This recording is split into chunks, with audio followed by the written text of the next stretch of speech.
If you haven't seen part 1 and part 2, you don't need to watch them to watch this one. You're going to get a lot of information out of this one, but it's a package deal. They all come together, and it's very beautiful. And you should definitely go back and watch part 1 and part 2 to give you a short little recap on part 1 and part 2. Part 1, we discuss Moses and the Israelites and the evidence of them being down in Egypt. We also talk about retrocalculation, which is a scientific system now that's used by people to go to NASA and MIT to play back the stars and to look at the celestial events that happen and what year they actually happened. And then you can pair that up with the written record, the hieroglyphs, when they say that this was going on, or the Babylonian writings say that this happened in the sky at this time. And you can actually play it back, find the date and the time when it happened, and then you can adjust the timeline. And what they're finding is the timeline is about 300 years off. And that is the theme of part 2, is that 300 years is the shadow pictures, or shadow time periods, the dark periods that were inserted into the Egyptian timeline. They were inserted into the Greek timeline, and they don't belong. So they've added 300 years to the timeline, and that's shifted everything and to make it where it doesn't overlay with the biblical chronology. And so once you've taken out the 300, everything falls in line, lines up with the Bible, and everything makes sense, and there are no discrepancies. And that's the problem with what we call orthodox chronology, is all of the scholars are wanting to hold on to it, and there's a movement over here on the side that is pushing to correct it, and they are getting science behind them, and people are starting to come around to that idea because it's not going away. You have a lot of problems. You've written that you've had a lot of problems with the timeline. Now it's time to fix it, but that's for the scholars to continue to fight for, and eventually it will happen, and you'll see a lot of cool things. So that's part 1 and part 2, and part 3 is going to be very fun and interesting, and it is going to be exciting. Let me go ahead and pull this up, and we can get started. All right, lesser known biblical archaeology part 3. And what we are going to be looking at is a mix-up. There's going to be a mix-up of archaeological things that we find. They're going to be from all kinds of different time periods, and that's okay. You don't have to go in order for this one.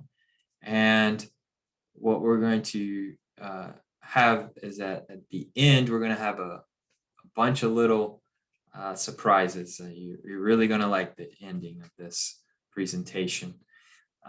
One of the things that you'll find is most, not all, but most of the things that are going to be in this presentation are going to be things that the scholars said did not exist, or we will never find. And of course, this presentation will show you that the scholars got it wrong. And it is a theme throughout biblical archaeology. They say that this person never existed, and there's no point in even looking for them. And then someone uncovers that person with their name on it and proving the scholars to be wrong. It happens often enough that they just move on to the next target. You know, they say that this didn't exist, and we find it. So then they go into another talking point. Well, that doesn't exist. And so it's just a common thing that you have to deal with the scholars. And then they'll backtrack and say it's a forgery, but science is coming around to proving them wrong. But anyways, I mean, I don't have to tell you that the scholars and the professors have an agenda. We all know that. So what you'll find in this presentation is you're going to find biblical verses, and then we're going to look at the archaeology, and we're going to see names of people and their places in the Bible. We're also going to look at seals, like that are pressed down in clay, and sometimes other things, cylinders, bone boxes, and more. And more. Exciting. All right, let's go ahead and get started. Let's jump right in with both feet. So Ahaz, and you can see the verses up there in the top left. So I won't repeat those verses. I'll just go ahead and start reading. In the 17th year of Pekah, the son of Remaliah, Ahaz, the son of Jotham, king of Judah, began to reign. Ahaz was 20 years old when he became king, and he reigned 16 years in Jerusalem, and he did not do what was right in the sight of the Lord his God, Jehovah Elohim, Adonai Elohim. And so, Ahaz, we are looking at the seal for the seal of the king Ahaz. This is dated from Ahaz time period, which was 732 BC to 716 BC. This seal says on it, or I'm sorry, Ahaz's full name is Jehoahaz, which means in Jehovah, which is God's name, or Jehovah in English.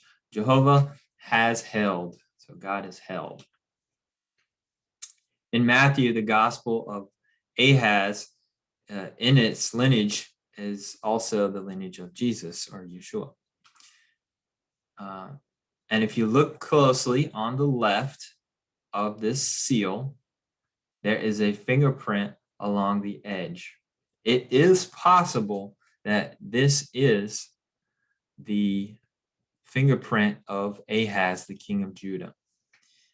This is the seal of the king, and there's only probably about 2 people that would be using the seal. Now, what's interesting is they've used the backside of it and analyzed it, and they said that this did go on a scroll. And so either the priestly secondhand man to the king who writes his letters would seal this on behalf of the king, or it could have been Ahaz himself writing a personal letter and sealing it himself.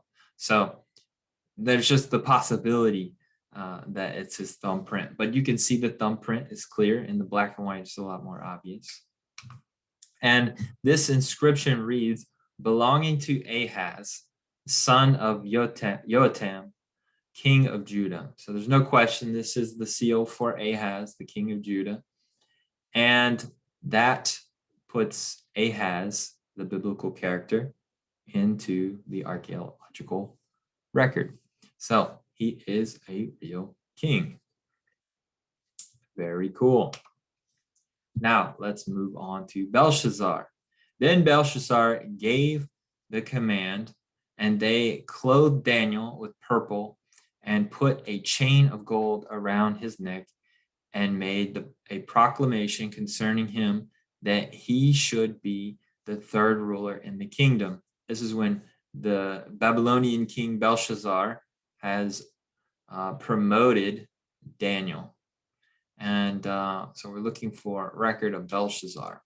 Now this one is a little more known than the other ones that you'll see here, but it's so important I thought I'd put this in because it would benefit the listener greatly.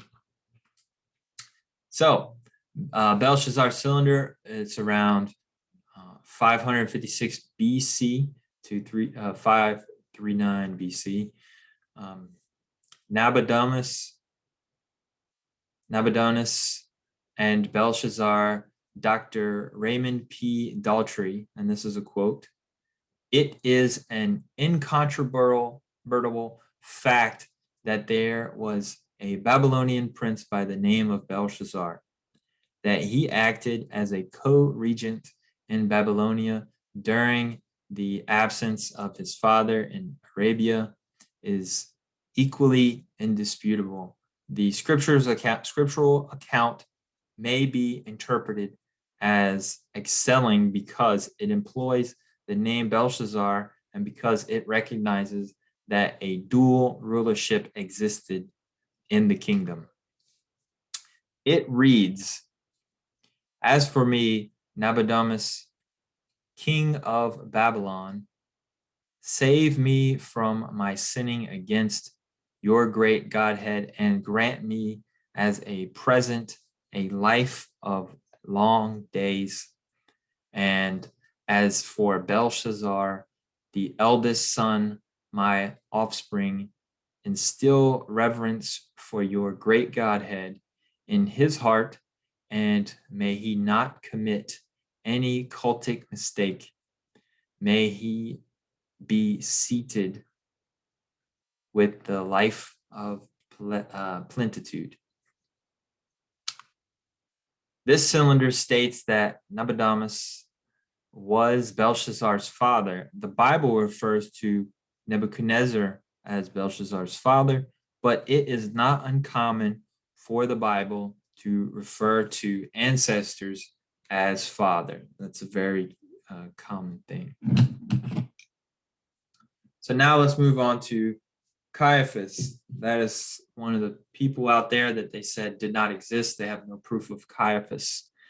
And then they found some proof. So this is in Matthew. Then the chief priest, the scribes, and the elders of the people assembled at the palace of the high priest, who was called Caiaphas, and plotted to take Jesus by trickery and kill him. But they said, not during the feast, and that's the Passover and unleavened bread feast, lest there be an uproar among the people.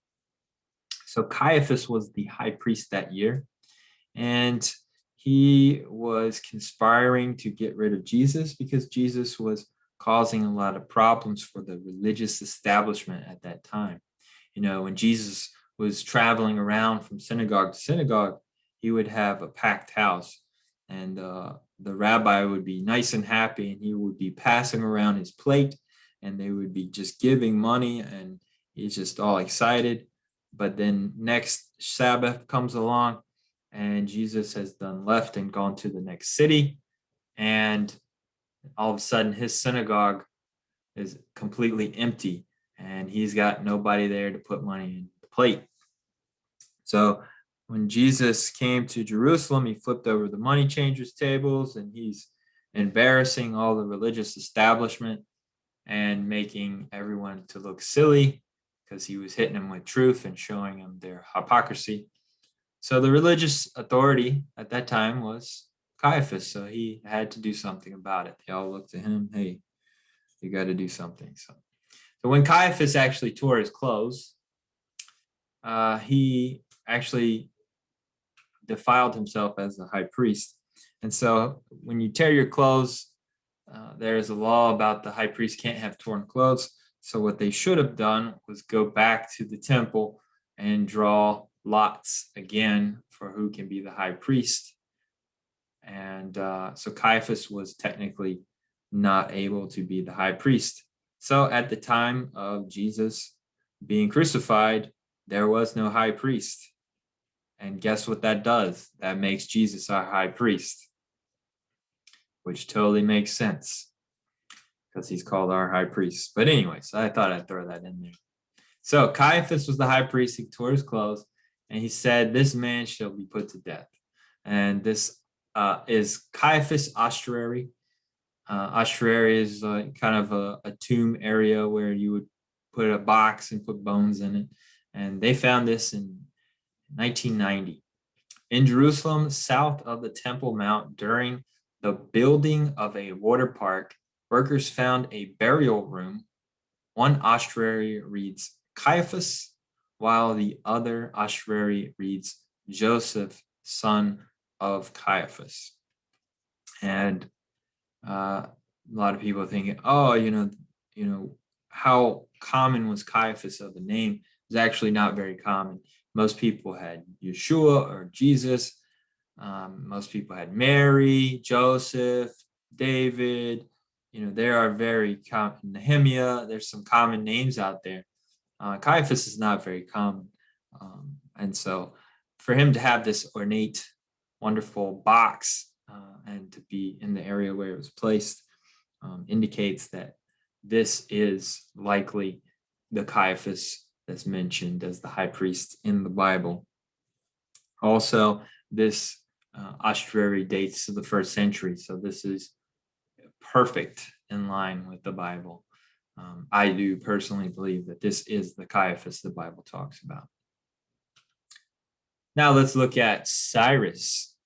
Now, in the 1st year of Cyrus, king of Persia, that the word of the Lord by the mouth of Jeremiah might be fulfilled, the Lord stirred up the spirit of Cyrus, king of Persia, so that he made a proclamation throughout all his kingdom, and also put it in writing, saying, "Thus says Cyrus, the king of Persia, all the kingdoms of the earth the Lord God of heaven has given me, and he has commanded me to build him a house in Jerusalem, which is in Judah." So we're looking for proof of Cyrus. This is called the Cyrus cylinder. It was found between 1879 and 1882, because that is when they were digging, and sometimes they don't get the exact year or date. It's just we found all this stuff, and later we were able to translate it, and it was written in cuneiform. Cyrus reigned from 559 to 530 BC, and there's a great book. By the way, I'm going to put all my sources at the very end, but this is one of my great sources for this presentation. It's a book called Etched in Stone. And in that book, Etched in Stone, there's a great quote about this. It says, "In the book of Ezra, Cyrus decrees that all the Jews be allowed to return to their homeland and rebuild the temple in Jerusalem. Cyrus also returned the temple articles belonging to the Lord, which Nebuchadnezzar had placed in the same temple of his own God." The cylinder is translated, "I am Cyrus, king of the host, the great king, the mighty king of Tindir, king of the land of Semiru, and Akkadu, king of the 4 regions, son of Cambyses, the great king, king of the city of Asan, the grandson of Cyrus, the great king of the city of Asan, the great grandson of Sispus, the great king, the king of the city of Asan, the all-enduring royal seed whose sovereign Bel and Nebo love. The cylinder now lives in the British Museum." So that's again a time where the Bible is talking about someone named Cyrus, and of course we find Babylonian king named Cyrus. Wonderful. Let's look at David. Now, before I read this, there was a long time period where the scholars said David does not exist. He is a historical character, or he's a mythical character. He's just a lesson to be learned. He did not really exist. And of course, if you go back and watch part 2 of my lesson on biblical archaeology, we show you proof that David did exist, and that he was running around doing things and causing trouble for King Saul. That's in the Amarna tablets. But here is some more definitive proof. They said that there was no kingdom of David and all that stuff. And of course, the scholars are getting it wrong. So this is a very powerful one that they found in Israel. And let me read this. This is from 2 Kings. "When he, the Lord," that's Lord in all caps, so we know that's Jehovah, "tore Israel away from the house of David, they made Jeroboam, son of Nebat, their king." And what we're looking for is house of David. This is a term that was used. The house of David stone. This is right in front of you. David in Hebrew means beloved. The stone was discovered in 1993, found in Tel Ban, which is northern Israel. And the Armenian king of Damascus is stating his military victory over the house of David and the king of Israel. The stone now is stored in the Israel Museum in Jerusalem. And a lot of the stuff that you're going to see is actually stored in the Israel Museum in Jerusalem. The House of David is that term could mean later in history. It doesn't have to mean the time period that David lived, but this is a very old stone. It dates really far back, and this is in Paleo Hebrew, so it does date to the Davidic time period. So this is the House of David. And after that, they started digging more what they thought was the old Jebusite city, and they found the city of David. And we're going to show you some pictures there. I actually took these pictures myself. This is inside of David's palace in Jerusalem. This is just south of the Temple Mount. And the city is being excavated every day. And they're finding all kinds of things. They're going to find more stuff. And the picture that you see on the far left is the flooring. Now, they would have some sort of tile that goes over that, some ornate, cool design stone tile. So this is what would be under the tile. But this is the flooring. The picture in the middle shows you some of the walls of the palace on the inside. So different rooms and stuff are still kind of there. Some they're not very tall. Some of them fell over, but they are piecing it together. There's a type of mortar that's in between, holding that all together. And there's some more pictures on the right of some of the walls and the flooring. Now, this picture in the top left, you can see it's a column stone that they've found a couple of these throughout Jerusalem, and this is a replica. It's not actually the real thing. The real thing is kept in a vault somewhere. But this is the Davidic column. Each kingdom would have their own style of column. So you can date the columns according to which king it was. And they had their own custom one. And this is David's column, actually. Very cool. The picture below is a picture of the wall for the city of David. And some portions do date back to the Jebusites, which David took it from. And I'm not entirely sure if this wall right here is the Jebusites, but the city of David's walls are still standing. The picture on the right, it's a rectangle, it's indention into the ground inside the palace of David. And what you're actually looking at is a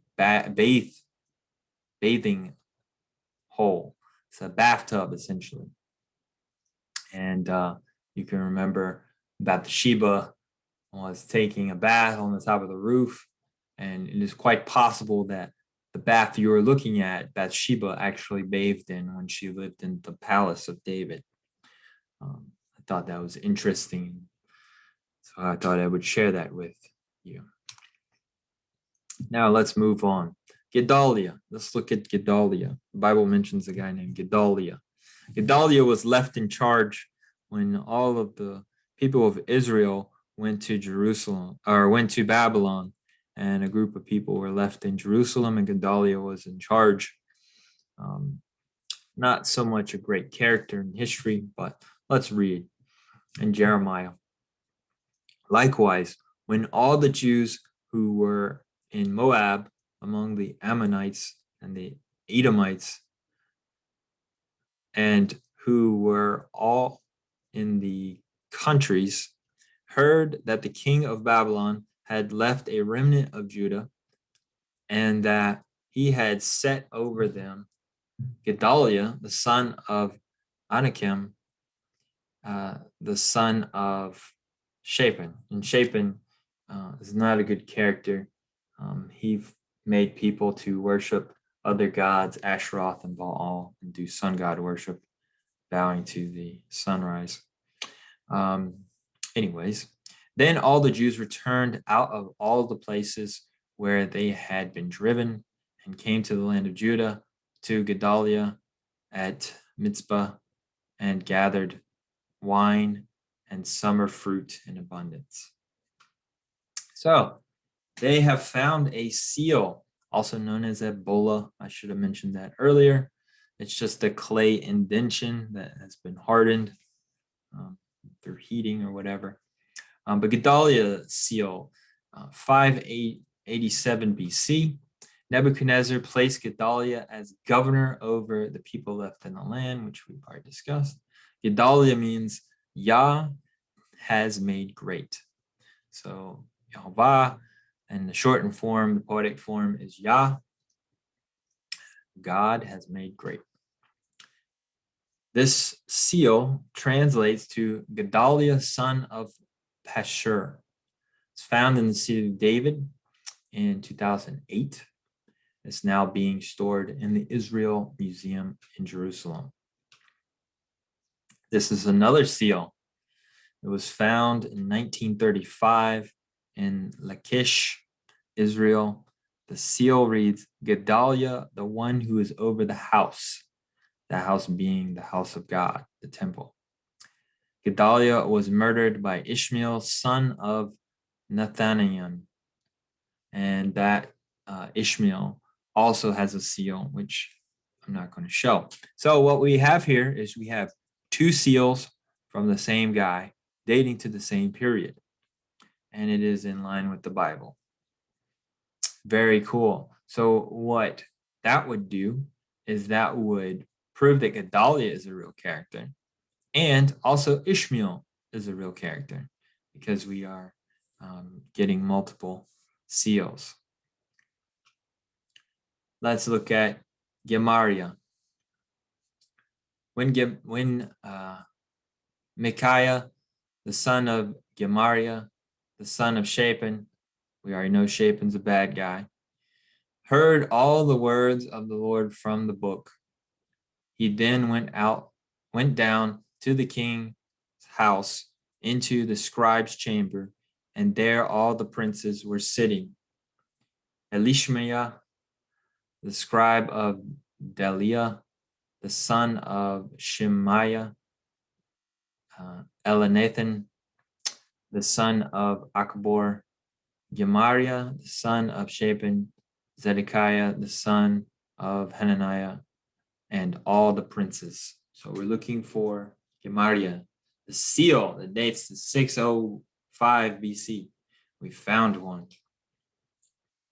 And Gemariah held the position of the temple secretary, and the temple was destroyed by Babylonians in 586 BC.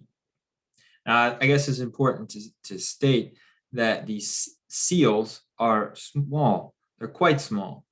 They range from the size of a 50-cent piece all the way down to the size of a pinky nail. So very small. This one is quite small. This seal was accidentally discovered by a volunteer helping with debris. It was discovered in 1982 in the city of David, and it reads, Gemariah, the son of Shaphan. Now, didn't we see back here, Jeremiah 36, verse 11? It says, Gemariah, the son of Shaphan. Wow, we have almost a direct Bible verse on this seal. Beautiful. The former Harvard professor, Dr. Christine Timin, stated, thrilling proof that Gemariah was a real person indeed. So that is a professor from Harvard. Let's move on to Jeroboam.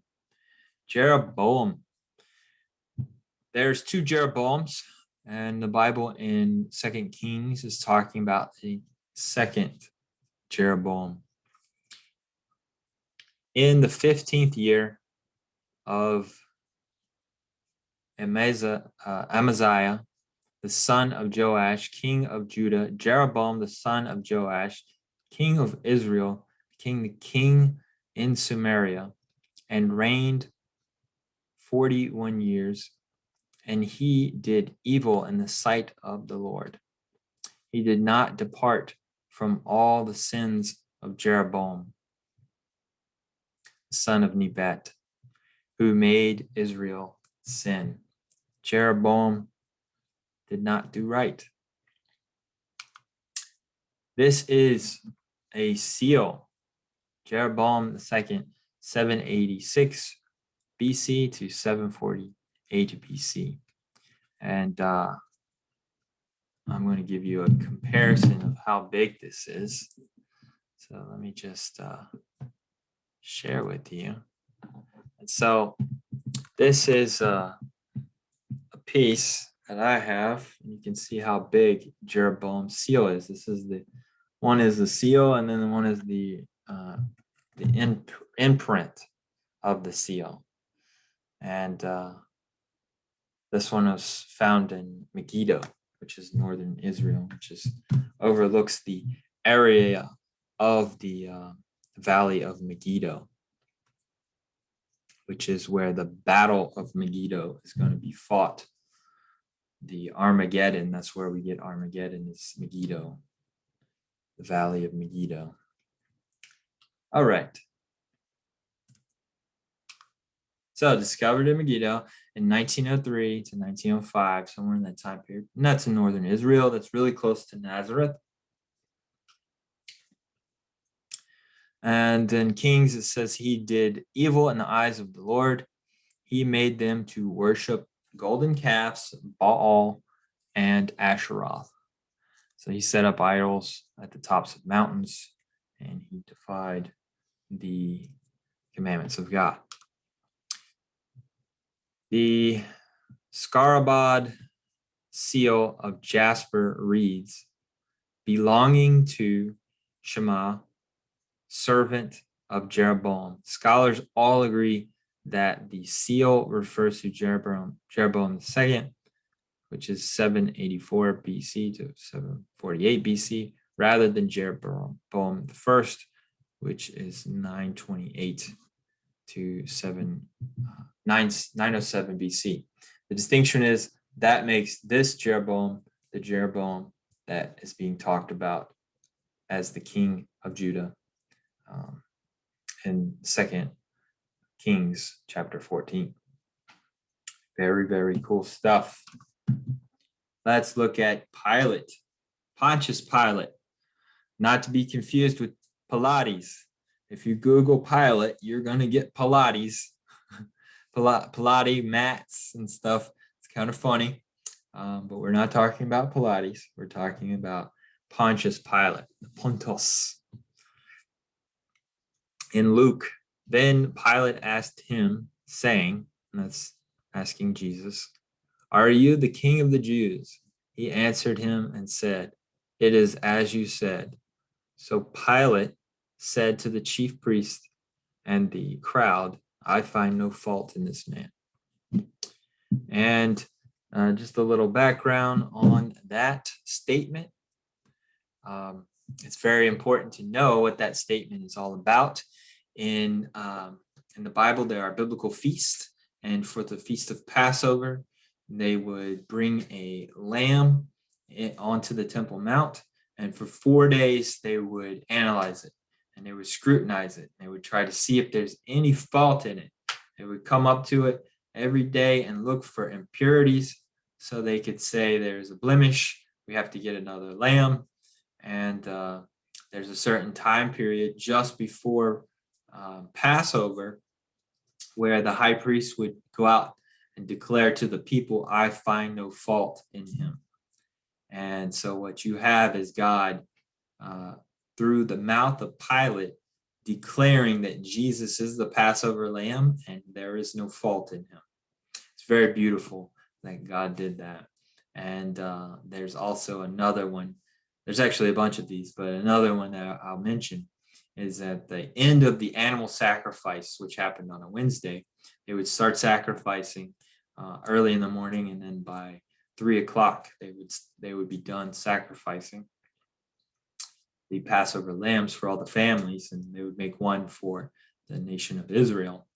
And when they're done sacrificing, The high priest would go to the southwest corner of the Temple Mount platform, and he would declare to all the people, "It is finished." And at that exact time, Jesus is on the cross. And what did he yell out before he died? "It is finished." So he is our Passover lamb. And Pilate also played a role in the prophecy. Very cool stuff.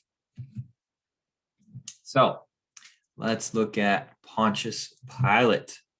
So we find the Pontius Pilate stone. There was a bunch of people out there saying that Pontius Pilate did not exist. And they went around looking for archaeological evidence, and they finally found a stone that you're looking at. It's a limestone slab from the 1st century, discovered in 1961 at a Roman theater in Caesarea Maritima. There is a bunch of letters out there that claim to be written by Pontius Pilate. They were written by Eusebius of Sinope in 300 ADs, and they're forgeries. So you can't go by Eusebius. He forged a lot of documents and he lied about a bunch of things. And you have to go to real archaeology to prove Pilate existed, not some Catholic bishop that lied all the time. This stone, it reads Tiberium Pontus Pilatus Perfectus Judea. The full translation is thought to read, Pontius Pilate, the perfect of Judea, has dedicated to the people of Caesarea a temple in honor of Tiberius. This stone is now stored in the Israeli Museum in Jerusalem. Very beautiful. Very, very beautiful thing. So glad to see biblical archaeology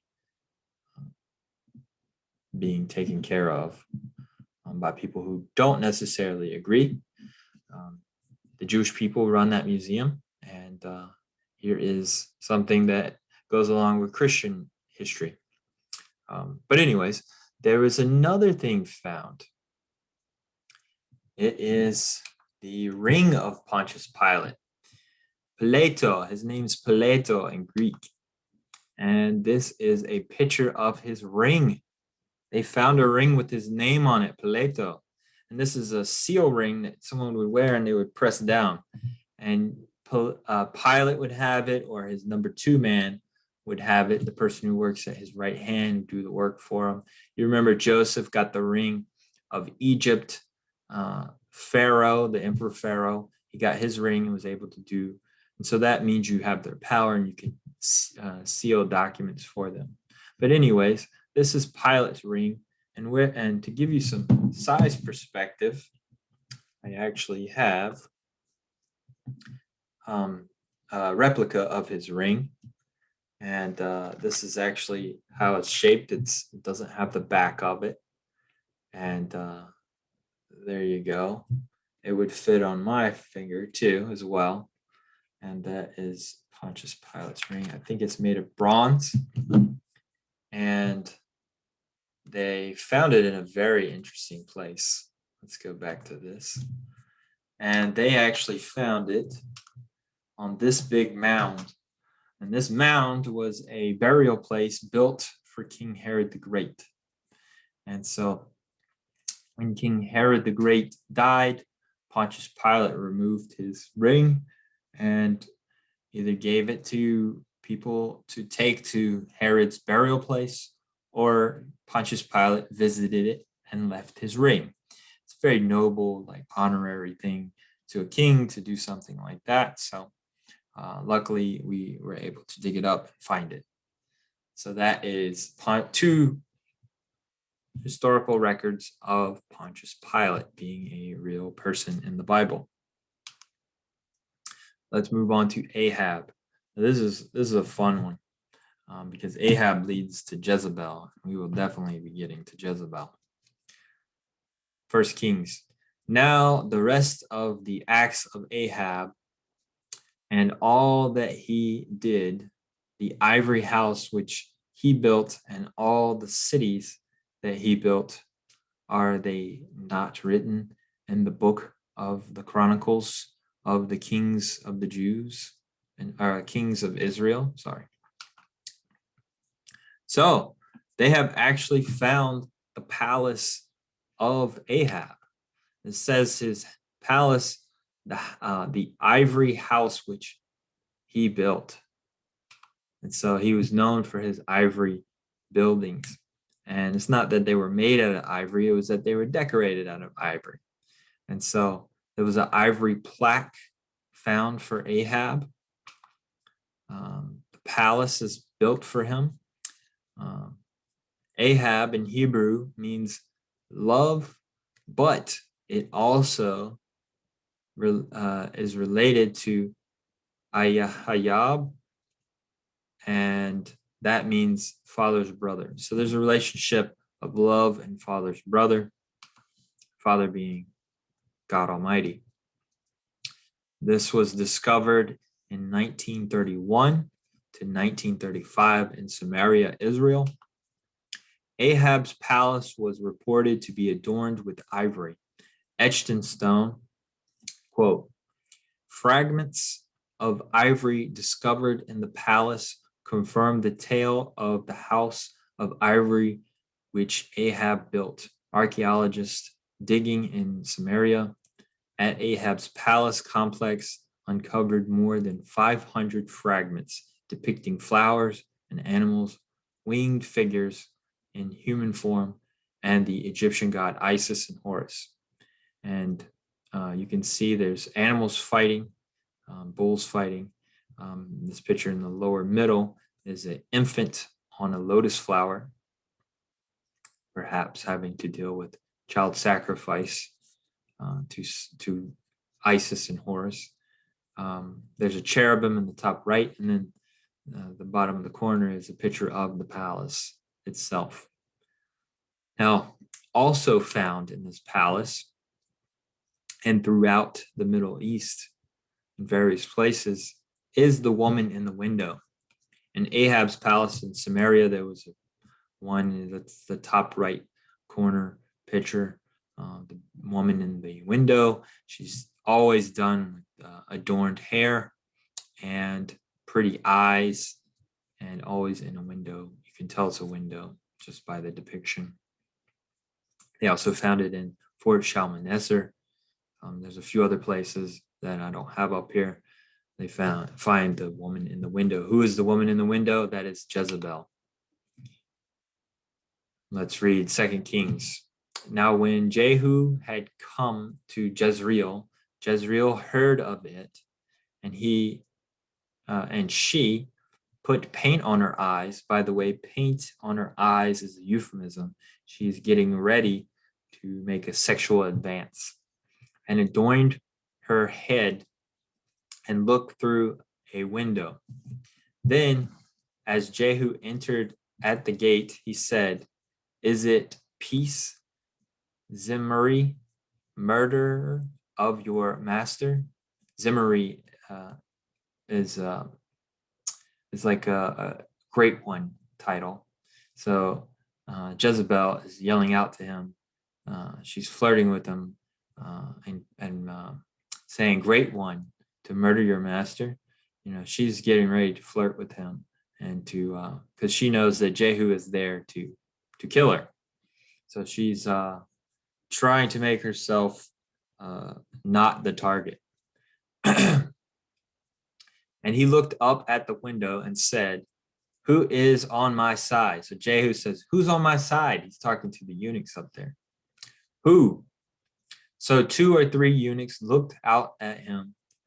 Then he said, Jehu said, throw her down. So they threw her down, and some of her blood splattered on the wall and on the horses. And he trampled her underfoot, that being with the horses stomped her. And then he had gone in, he ate and drank. Then he said, go now, see to this accursed woman and bury her, for she was a king king's daughter. So they went to bury her, but they found no more of her than the skull and the feet and the palms of her hands. Therefore, they came back and told him, and he said, "This is the word of the Lord, which he spoke by his servant Elijah the Tishbite, saying, On the plot of ground at Jezreel, dogs shall eat the flesh of Jezebel, and the corpse of Jezebel shall be refused on the surface of the field, in the plot of Jezreel, so that they shall not say, Here lies Jezebel." So this was a prophecy that was fulfilled by the prophet Elijah. He said Jezebel will be eaten up by dogs and her body will not be buried. And lo and behold, we have that happening in the time of Jehu. And it's just interesting that people have carved the woman in the window all around. It's not just in one place. And archaeologists have also found the Jezebel seal. It dates to her time period, and it has her name on it. It translates to belonging to Jezebel. Found in 1964 and is written in Phoenician script, which is very much related to Aramaic and Hebrew. They're basically cousins. And Phoenician is the precursor to the Greek alphabet, but the precursor to the Phoenicians is the Proto-Sinaitic, which is the Hebrew. So Hebrew influenced all of them. It is held today in the Israeli Museum in Jerusalem. And you can see the letters here on the right. By the way, it says Jezebel, not Jezebel. In the English is Jezebel, but we don't have a J until like 1530 something in the English. It's not a sound dates to that time period. It's much later. So anyways, it's Jezebel, that harlot. Moving on, let's look at the reservoir. Now, this is one I just put in because it's just fun to see something like that. These two reservoirs that I'm going to bring up here in a second. This one is from Isaiah. You also made a reservoir between the two walls for the water of the old pool, but you did not look to its maker, nor did you have respect for him who fashioned it long ago. This is Hezekiah's reservoir. Is found in 1880, and it connects to the Hezekiah's tunnel, created to deliver water to the old city under siege.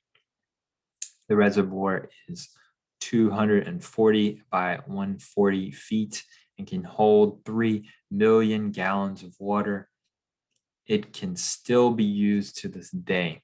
Now, they don't use it, they drain it because it runs to the Gihon Spring and it's filled up and all that stuff. So they drain it. They don't have any need to use it, but when it rains, it'll get filled up. But that reservoir that's mentioned in the Bible, Hezekiah's reservoir, is still there to this day. And it was covered in debris, and then they uncovered it. But anyways, there you go. Now this next one is a pim. And pim was a unit of measurement for people who wanted to get their blades sharpened. And the pim is a very important little find because many people said, look, there is no pim. We will never find a pim. And the fact that we have never found a pim means that the Bible is not true. And I just think that's ridiculous because for archaeologists to say, we haven't found this, therefore the whole book is not true, that's just a person with an agenda, a very wicked agenda, because that doesn't prove that the Bible's not true. That just proves that you haven't found it yet. They're making conclusions off of nothing. And so Let's read in 1 Samuel. Now there was no blacksmith to be found throughout all the land of Israel, for the Philistines said, "Lest the Hebrews make swords or spears." But all the Israelites would go down to the Philistines to sharpen each man's plowshare, his mattock, his axe, and his sickle. And the charge for a sharpening was a pim for the plowshares, the mattocks, the forks, and the axes, and to set the points of the goads. They have found a pim. These are very small. They range in different sizes, but it always has a writing on it, and it was discovered in 1902 in Jerusalem. The Philistines were known for their metalwork. They had far more metalsmiths than the Hebrews, so all of Israel would travel to Philistines to get their plowshares, mattocks, axes, sickles sharpened. The price that was charged was a pim, and it was 2/3 of a shekel for a sharpening or a reopening. And if my calculations are correct, that would be somewhere around 30 cents to get your blades sharpened. And the reasons why the Israelites were going there to get sharpening is because they really didn't have the metal supplies in the land. There's not a lot of metal areas. You have to dig deep and find the metal ore. And the Philistines had good supply. Egypt had a good supply.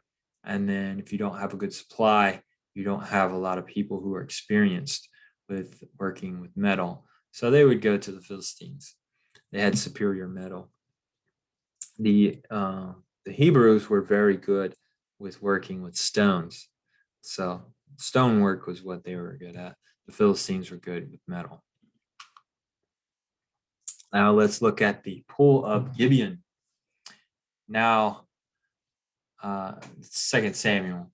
Now Abner, the son of Ner, and the servants of Ishbosheth, the son of Saul, went out from Mahanamiah to Gibeon, and Joab, the son of Zeruiah, and the servants of David went out to meet them by the pool of Gibeon. So they sat down, one on one side of the pool and the other on the other side of the pool. So we're looking for Gibeon, the pool of Gibeon. Now this is a picture of the pool of Gibeon, discovered in 1956 in Al-Jib, 5 miles northwest of Jerusalem. American archaeologist Dr. James B. Pritchard, very famous archaeologist, excavated the site. It was completely filled with debris. Over 50 jar handles were discovered in the debris with the name of Gibeon on them in the 7th to 8th century Hebrew script. Now, they found just over 50 jar handles, but they also found a bunch of broken pottery with also Gibeon written on it. And this is a picture right here on the right of a jar handle with Gibeon in the Paleo Hebrew. And here's a press point that also has Gibeon initials, a name over the top. And they found tons of these. And this proves that Gibeon, the pool of Gibeon, existed, and Gibeon also existed. So when you find these things, you can actually get more information out of it than just that the pool existed. Moving on to the pomegranates. Now this is a really cool one. I really enjoy this one.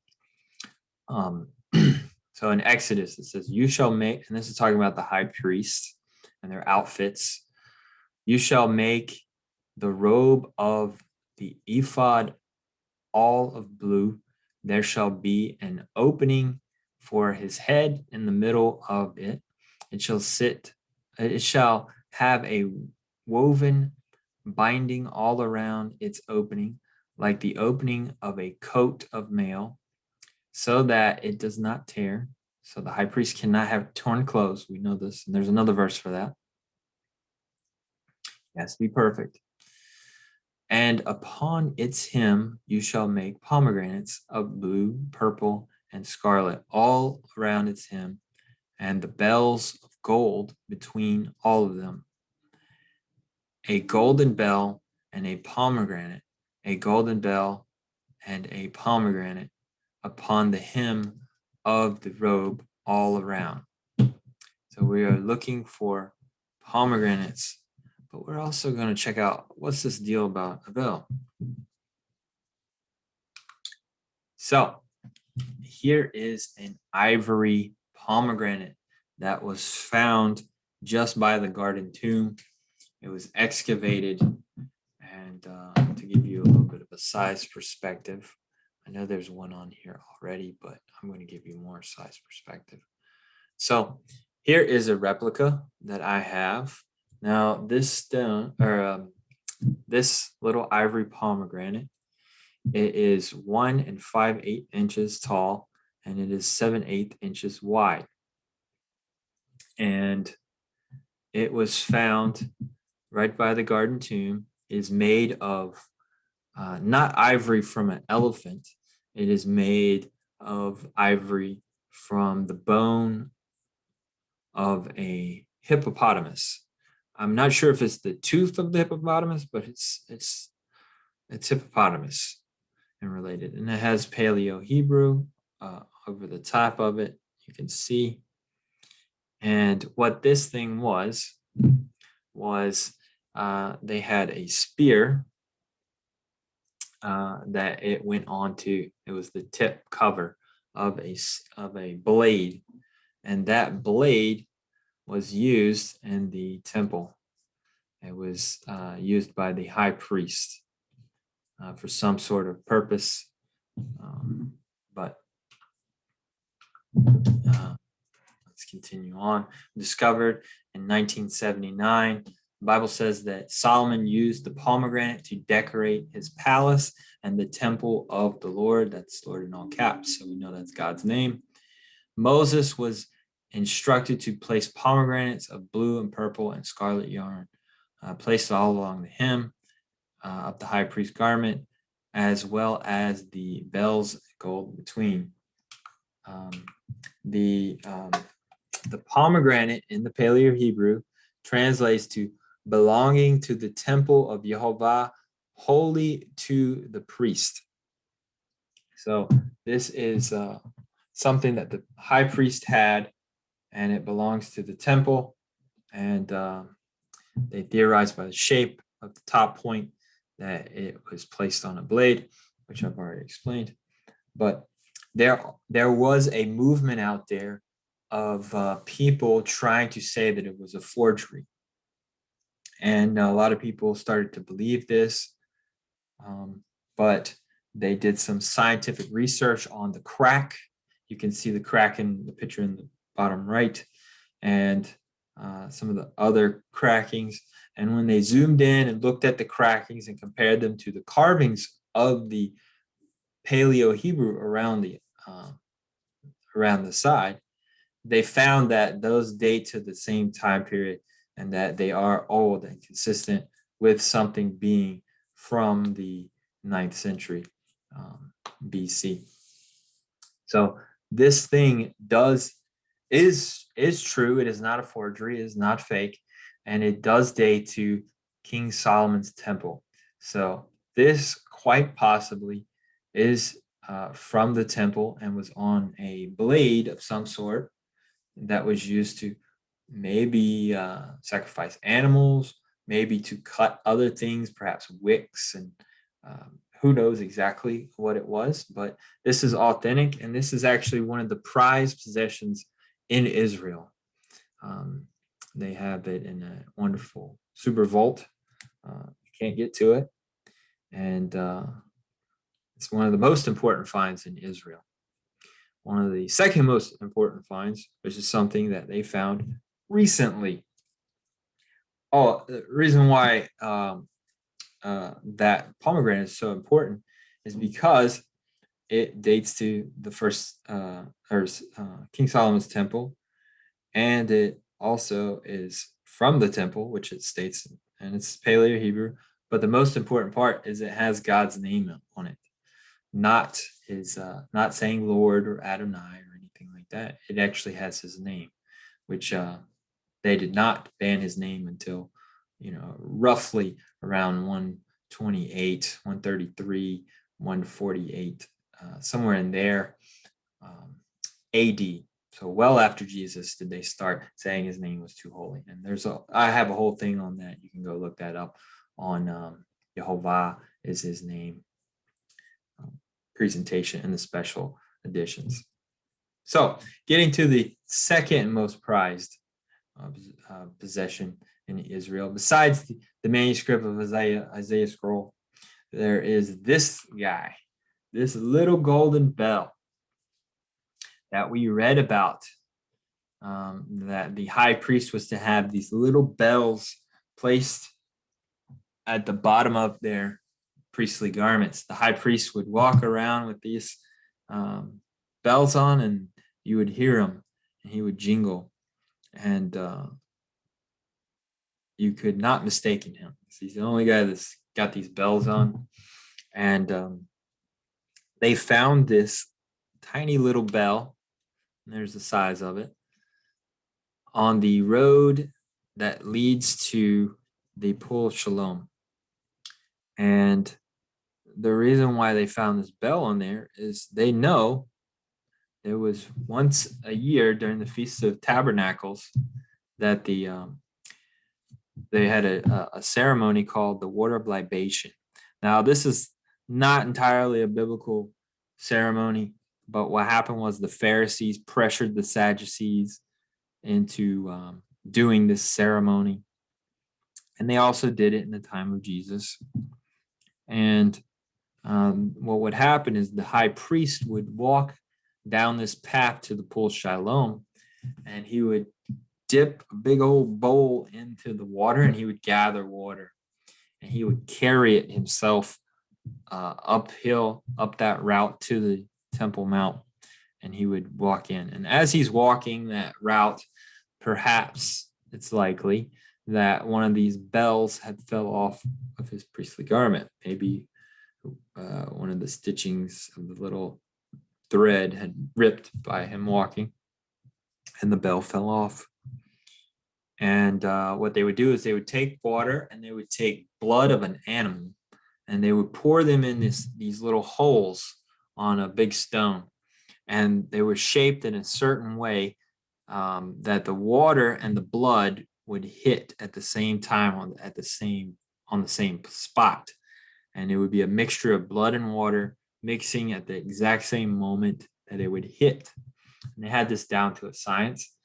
And it was called the Water of Libation ceremony. And they also waved giant palm trees in the air. And if you recall, Jesus is at the temple during the Feast of Tabernacles, and he says, I am the water, and anyone thirsts should come to him. He is actually at the Water of Libation ceremony. He's basically saying the stuff that you're looking at, these people are doing this ceremony.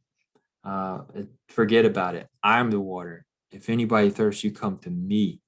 And I think that's really cool because he's steering the man-made tradition back to him. And so that is the tiny little bell that fell off the high priest. Very cool.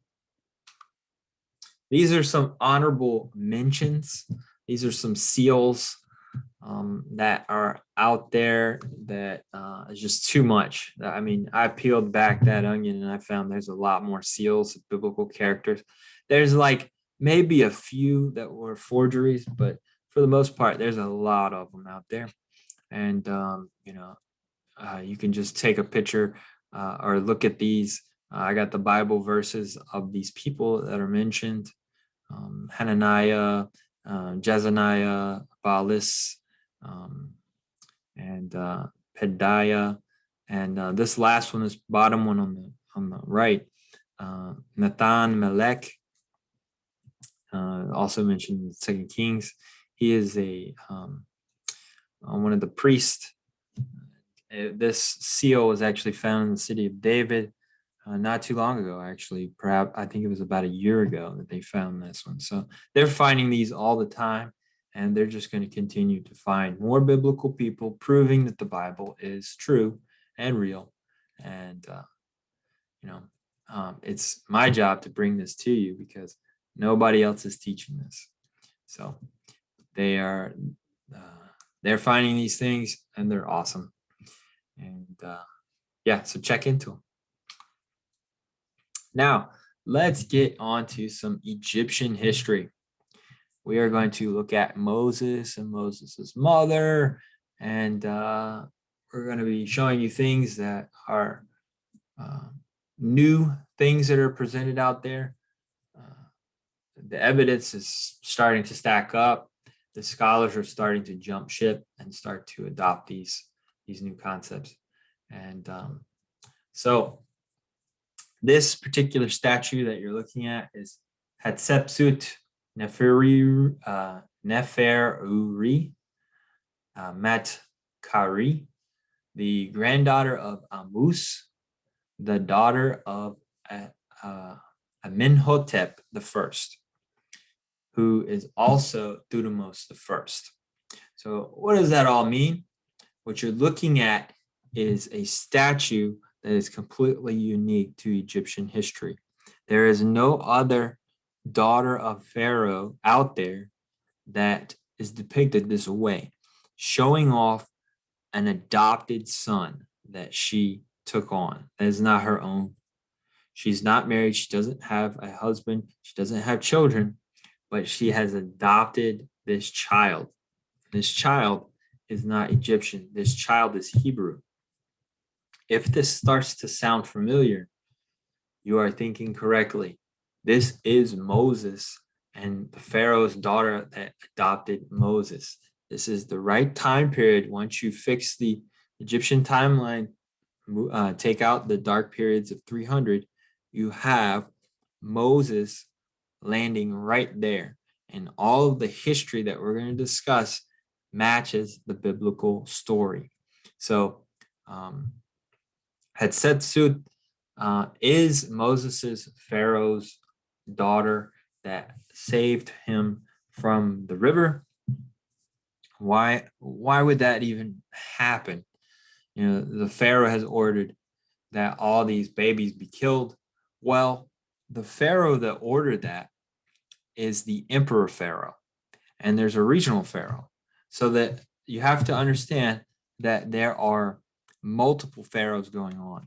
So there's a emperor Pharaoh who is the top dog. He's the top pharaoh of all the pharaohs. And once he dies, then the regional Pharaoh, who's number 2 Pharaoh, he moves up and becomes the emperor Pharaoh, and then someone else below is appointed to regional Pharaoh.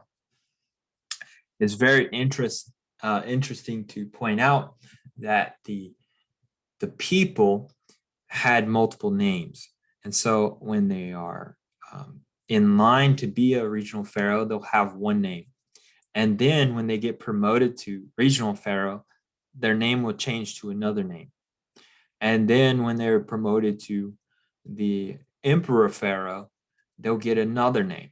So that's where the confusion comes in the Egyptian timeline, is because people are assuming that these pharaohs are different names. So someone who might have 3 names, that those are 3 different pharaohs, and that they're only ruling or in that position for 6 years. But that's not what happened. These pharaohs had multiple titles, and sometimes they were referred to multiple titles at the same time. And then you have nations around them also using many different titles for that particular pharaoh. So it can get quite confusing. And so you have to play backwards who became who, and then that'll tell you how long these people reigned and who they are. And so that's why you see Hatshepsut had 3 names, and so does Moses, and we'll get into Moses.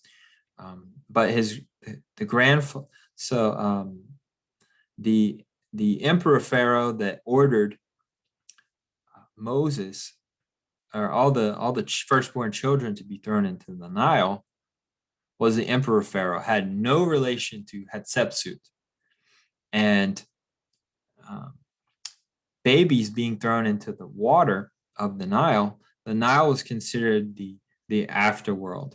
So when they died, they went into the afterworld, and to have a baby that survived or was theoretically put back to the surface and didn't go into the Nile, that was as if the god of the Nile, because the Nile is a god to the Egyptians, that the god has rejected that baby and gave that baby another opportunity, an opportunity in life. So it was very, it makes a lot of sense to see the Pharaoh's daughter to look at this baby and say, the god of the Nile has given me a baby. And she would very much cherish that baby because that is considered something very religious to her. So what had happened was, and this is all records according to the hieroglyphs in regards to Hatshepsut and her father. So the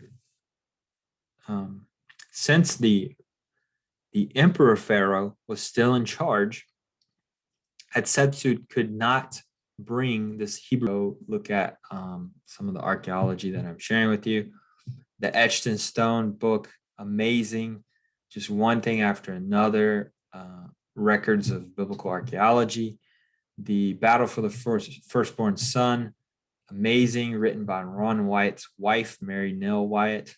Sons of Zion, there's a lot of information in there. David Roll is some of the bulk of this information regarding fixing the timeline, and of course, the Bible is also one of my sources. So I really appreciate everybody hanging through this and learning this biblical archaeology. There's not a lot of it out there, and it is changing. They're finding stuff all the time. Truth is coming out. And if you could leave comments or share this, we would greatly appreciate that. We love all you truth seekers out there, and just hope that God will bless you and bring you peace. Thank you so much for joining me.